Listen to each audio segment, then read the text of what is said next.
Science Academy, the science provider of the nation. Hi guys, today I'm going to discuss the paper that I gave to you. So I have given the link below, so you can download it and get the paper. So first of all, I'm going to part one. Okay, part one, first question, just addition. Okay, they have given 18.67 plus 1.867 plus 186.7. So this is just a kind of addition. So here they have given some decimals, so no need to worry about that. You have studied in grade 7, so you can do this. So I'm adding this 18.67 plus, so this one addition. So in decimal addition there is a rule. What is the rule? All the decimals should be in one row. So I am writing it in an order. So 1.867, 186.7. So you can see here decimals are in a row, and this one we call as ones place. Ones are in a row, and tens, hundreds, like that. Tens, hundreds, thousands, all are in a row. So just I am adding this. So 7 plus nothing is there. So if you add this number, you will get the answer 207.237. So that is the answer for the first one. So let's come to the second one. Second question. You can see a diagram. They have given a diagram like this. You have studied this in grade 9 only you have studied this in grade 9. So they have named the angles. You can see this one R, and this one Q, this one D, and this one C. So grade 8 you have studied corresponding angle, alternate angle, and allied angle. So what is corresponding angle? So if you come to that, corresponding angle means if there are two straight lines, or what else, if there are two straight lines, if it make F shape, in this F shape, these two angles called as corresponding angle. It can be like this, or it can be like this mirror image, or it can be like upside down, or it can be any kind of F. So it can be like this. This is also kind of F. So these are what we call corresponding angle. So the next part is we have studied alternate angle. The shape of alternate angle is Z. So in this, these two angles called as a pair of alternate angle. So Z can be like this, or Z can be like this. It can be sideways or anything else. It can be like that. So the third part, the third angle is allied angle. Allied angle, in Tamil we will say Pana shape, Pa. Okay, in English you can take as C, like this. Okay, so it can be like this, or upside down, any kind it can be. So these two pair, that is what we call allied angles. So they are asking alternate angles. Okay, see this in this image, you can see in this figure, this is one kind of Z, but they are asking alternate angle. Alternate angle means it should make a Z. So this is a kind of Z.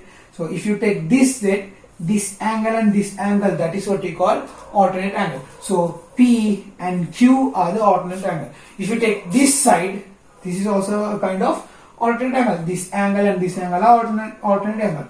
Okay, let's consider about corresponding angle in this. Okay, here see, in this I can take this F. If I take this F, this angle and this angle are what? Corresponding angle. So if you take this F, this angle and this angle are corresponding angle. Okay, turn this and see upside down. You see this is one kind of F. So this angle and this angle are corresponding angle. Like that, if you take this F, this angle and this angle are corresponding angle. So they are asking you just only alternate angles. So what are the alternate angles? P and Q. So let's come to the third question. So third question, they have given factorizing.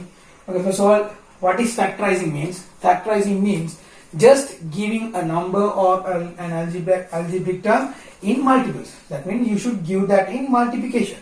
So if they give an addition, subtraction, you should give that in multiplication. So let's come to the third question. Third question, they have given x minus ay minus ax plus y. Okay, so let's come to this question.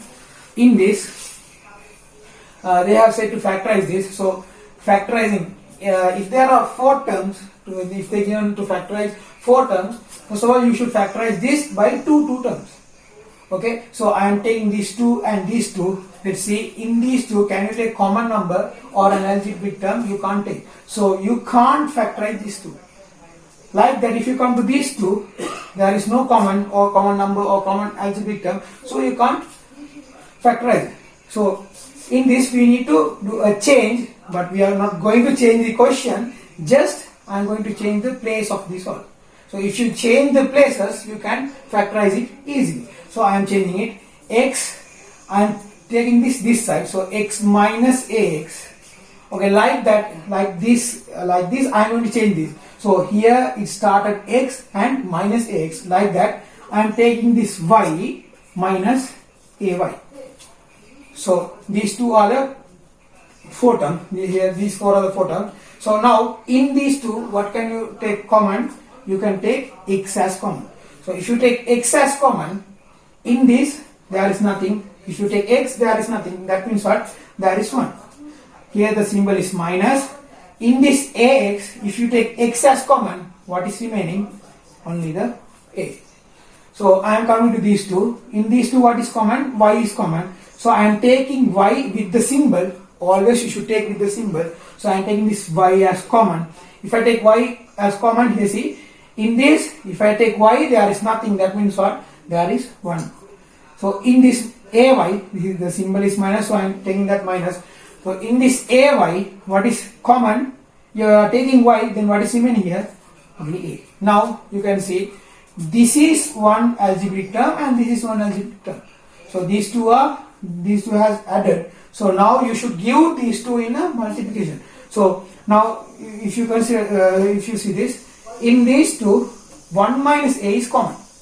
For this also you have 1 minus a, this also you have 1 minus a. So what you should do, you should take 1 minus a as common. So I am taking that 1 minus a as common. Okay, if you take 1 minus a from this, what is remaining? Only x. Okay, the symbol is plus, so I am taking plus. In this, if you take 1 minus a, what is remaining? This y. So now this has given in a multiplication. So this is what we call factorizing. So this is the third question of our third answer for the third question. So let's go to the fourth sum. So fourth sum, it is a fraction. So they have given 4 over nothing is equal to 12 over 15. Right. So this is an equivalent fraction. You have studied this in grade 6. Grade 6 student can do these questions. Okay, so let's come to this here. What is equivalent fraction? Equivalent fraction means if they given a fraction, if you multiply numerator and denominator with a common number, if you multiply this by 2, this also you should multiply by 2. If you multiply this by 3, you should multiply this by 3. So that is what we call equivalent fraction. So these 2 are equal. They have said these 2 fractions are equal. That means what? These 2 are equivalent fractions. So they have given only the numerator. Just I am taking the numerator. So numerator 4 becomes 12. That means you should multiply this by 3. So if you multiply numerator by 3, denominator also you should multiply by 3. So if you multiply a number multiplied by 3 is 15. So what should be the number? It should be 5. So this is your fourth question. Okay, let's come to the fifth question. Fifth question, binary numbers. Binary. Okay. They have given addition and subtraction. So 1 0 0 1 1 1 base 2 plus 1 1 base 2 minus 1 1 1 0 1 base 2.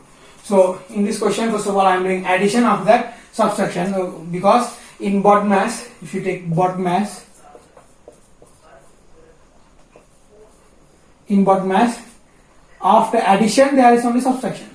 So first of all, let's do addition. Of that we can do subtraction. So I am according to BODMAS, I am doing addition. So 1 0 0 1 1 1 base 2, I'm going to add that with 1 1. Okay, in this I'm adding this, but in binary there's a condition. In binary numbers you can get only 0 and 1. You can't get 3 2 3 4, nothing. You can't take that. So only you can get 0 and 1. So I am adding this. 1 plus 1 is 2, but you can't put here 2 because the base is 2. So 2, if you divide by 2, what is the answer? 1, the remaining is 0. So when addition, when we add this, you should give here the remaining, only the remaining. So 2 divided by 2 is 1, the remaining is 0. So 1 plus 1 is 2, then I should put what? 0. Now this one I should give this side. So here see, now 1 plus 1 plus 1, that means 1 plus 1 plus 1 is 3. 3 you can't put here. So 3 divided by 2 is how much? 1, remaining 1. Always you should give here remaining. So I am giving 1 here, and this one I am giving this side. So now 1 plus 1 is 2, you have 2. 2 divided by 2 is 1 and remaining 0. You should put the 0 here and give here 1. Now 1 plus 0 is 1. 1 you can put. So just do it. 1. So here 0, nothing else. 0, 1. So if you add these two, you will get 1 0 1 0 1 0. Now let's come to the subtraction. From this I am subtracting 1 0 1 1 1. I am subtracting this. Okay, now from 0 subtract 1, you can't subtract, that means you should take 1. In this, if you take 1, you will get 2. That means because the base is 2. If the base is 4, that is not in your syllabus. If it is 4, if you take 1, that means you are taking 4. But you have studied decimal numbers. The base, if the base is 10, that is what we call decimal numbers. You see, 92 minus 55. I am taking this. So 2 you can't subtract 5 because here see this one base 10. If it is base 10, we won't put that. Okay, so 2 you can't subtract 5. Then you are taking 1. You are taking 1 means what? You are taking 10. Why? Because the base is 10. That's why you are taking 10. Like that. In this 0 you can't subtract 1. Then you should take 1. If you take 1, the base is 2. Then how many numbers you are taking? You are taking 2 numbers. So 2 minus 1 is 1. Now if you give 1, what is remaining here? 0. 0 minus 0 is 0. 0 you can't subtract 1, then you should take 1 here. So you will get 2. 2 minus 1 is 1. Here 0. 0 you can't subtract 1. So this side there is nothing to take. So from here I should get. So now if I take from here 1, here the remaining is 0. Here nothing is there. So now you will get here 2. From this 2 you will take 1. So here what is the remaining? Now that's remaining 1. Now here if you take from here 1, that means how much you are taking? 2. 2 minus 1 is 1. Here the remaining, there you have remaining 1. 1 minus 1 is 0. The remaining is 0. So what is the base here? 2. Then your answer is 1 1 0 1. This is your fifth answer. Okay, let's come to the sixth question. This is the sixth question. They have given a figure like this. This one 36. This one A and this one B. In this question there is a correction. This one, not this one 72. This one should be 72. Okay, so they have given these two are parallel. Okay, in second question I taught you about alternate, corresponding and allied angle. Okay, in that I taught you in that those two lines are not parallel. That's why I just said this is what you call alternate and this is what you call corresponding and allied angle. But if you come to parallel lines, if those two lines are parallel, alternate angles are always equal. Corresponding angles are always equal. And if you come to allied angle, those two are not equal, but the sum of those two are equal to 180. So I am coming to this. First of all, there is a small change. This one should be B and this one should be A. Okay, they are asking A. Before finding this A, if I find this, I can do it better. Or you can do like this. You see, you have studied alternate angles. Okay, just tell me alternate angle means Z shape, Z. So if I take this Z, if this one is 36, this one should be 36. So this one is a triangle. In this question, they have said find the value of A. They are saying just find the value of A, not B. They are saying just find the value of A. You can find B, and after that you can find A also. So this is also another method. So this one is a triangle. If you take the sum of interior angle of a triangle is 180. So interior angle means inside of the angle, inside of the triangle. So here see, in this 36 plus 72 plus A is equal to 180. Why? The reason is interior angle, sum of interior angle of a triangle is 180. So I am adding this. If you add, you will get 6 plus 2, 8, 108 plus A is equal to 180. A is equal 180 minus 108. So A is equal to 72 degrees. So this is your answer of 6th question. Right, let's come to 7th question. In that 7th question, they have given a man receives the commission of 2% of on the sale of a house. That means in the question, he is selling a house for 3 lakhs. That means 300,000. He is selling it for 300,000. Okay. From this, he should get 2% commission. He should get how much? 2% commission. So from this, he should take 2%. So that means from the 300,000,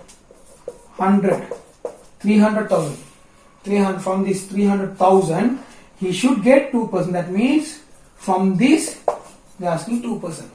So 300,000 like this multiply by 2% means 2 over 100. So just multiply this. So you can chop this 0 with this 0, this one with this one. So here 3,000, here 2. 3,000 into 2 is how much? 6,000 rupees. So what is his commission? His commission is 600 rupees. This is the answer for 7th question. So let's come to 8th question. Okay, 8th question, just factorizing simplification question. That one I think you have done that. So they have given 5 over 7 plus 1 over 2. 5 over 7 plus 1 over 2. You see, in this, if the denominators are equal, same, you can just add or subtract. But if it is not equal, you can't add. So what you should do, you should make these 2 to one number, or you should make this as 7 as 2 or 2 as 7. So you can't make 7 to 2 and 2 to 7. So what you should do, both number you should convert to one number. That means 7 into 2 is how much?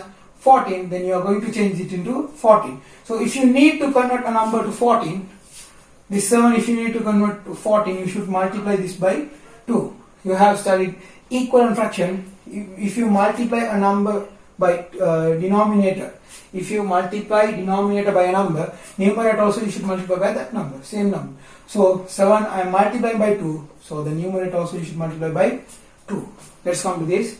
This one I am multiplying by 7, so numerator also you should multiply by 7. Now 5 into 2, 10 over 7 into 2, 14 plus 1 into 7, 7, 2 into 7, 14. Now denominators are same, just you can add 10 plus 7, 17, 14 plus 14, is it 28? No.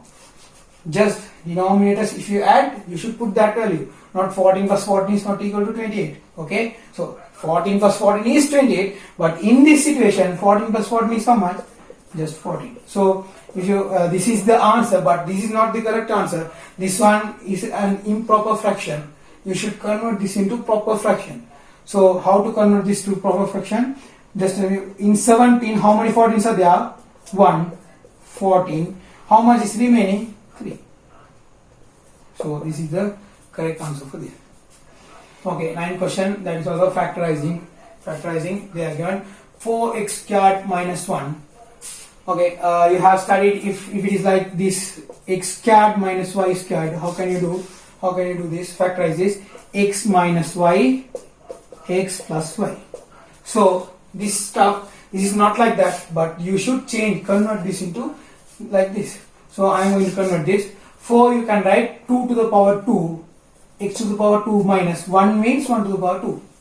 So just you can write like this. Now this one I can write 2x whole thing to the power 2 minus 1 to the power 2. Now this is same as this one. So how can you factorize this now? 2x minus 1, 2x plus 1. So this is the easy stuff. So this is your 9th question. We got the 10th question. They have given a figure. They have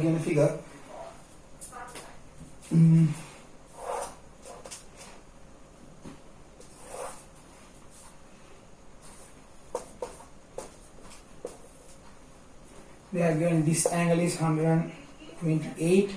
This angle they have divided by equal x plus x. Now you can see this angle and this angle are vertically opposite angles. So vertically opposite angles are always equal. This angle and this angle are vertically opposite angle, and this angle and this angle are vertically opposite angle. So this angle is equal to this whole thing. So here see, this part is x and this part is x. So the total angle should be 2x. Then this 2x is equal to how much? 128. Now if 2x is 128, x is equal to how much? 60 degrees. So your 10 questions, first 10 questions are done. So let's go to the last 10 questions. Science Academy, the science provider of the nation.